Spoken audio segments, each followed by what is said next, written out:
Pinagagalak kitang makilala, anak.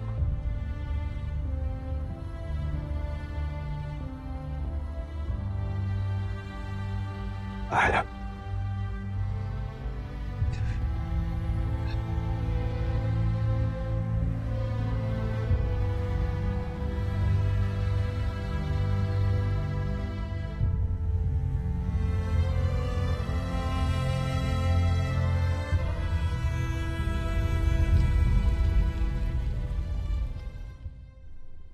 Sa kauna-unahang pagkakataon sa kasaysayan ng Buzan, nagtitipon-tipon tayo lahat sa bulwagang ito. Walang nakakaangat.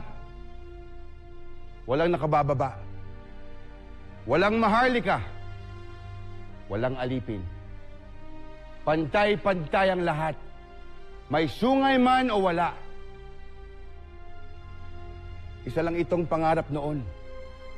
Pero ngayon natupad na dahil sa tulong ng isang dakilang nilalang na ito. Kinalulugod kong ipakilala sa inyo ang bago nating emperador, si Emperador Hrothgar!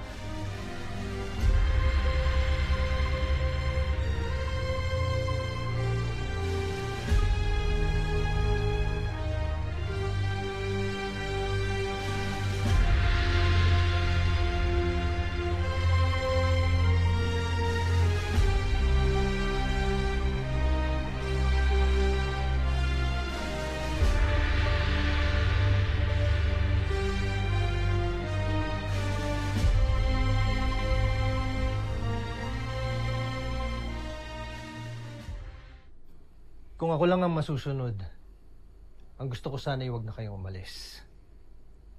At dito na kayo manirahan. Alam mo pa, gusto ko rin namin makasama. Pero kailangan ho kami ng Earth. It's our home. Ikaw na lang sumama sa amin, Papa. Buo pa rin po hanggang ngayon yung bahay natin sa may beach. Little John, malabong sumama sa atin si Papa, lalong-lalo na napakalaki ng responsibilidad niya dito sa mga Buzanian bilang isang leader. Saka, besides, meron na tayong warp drive technology. Oh, pwedeng-pwede na tayong bumalik dito anytime. You mean, maghihiwalay po tayo ulit, Papa?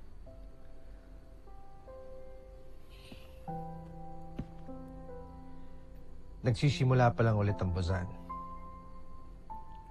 Kailangan ako ng mga kalahi natin. Kapag naayos ko na ang lahat-lahat dito, babalikan ko kayong mga anak ko. At magkakasama-sama tayo ulit. May miss po kita ulit, Papa. Pero it's okay. I understand.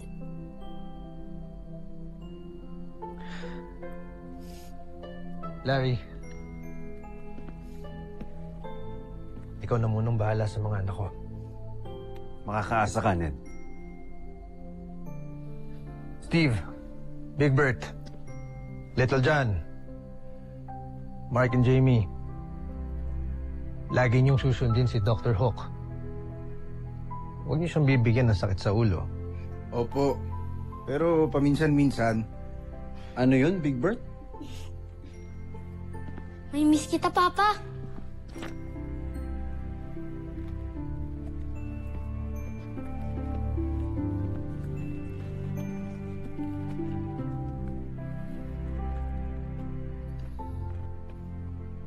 Viva Emperador Hrothgar!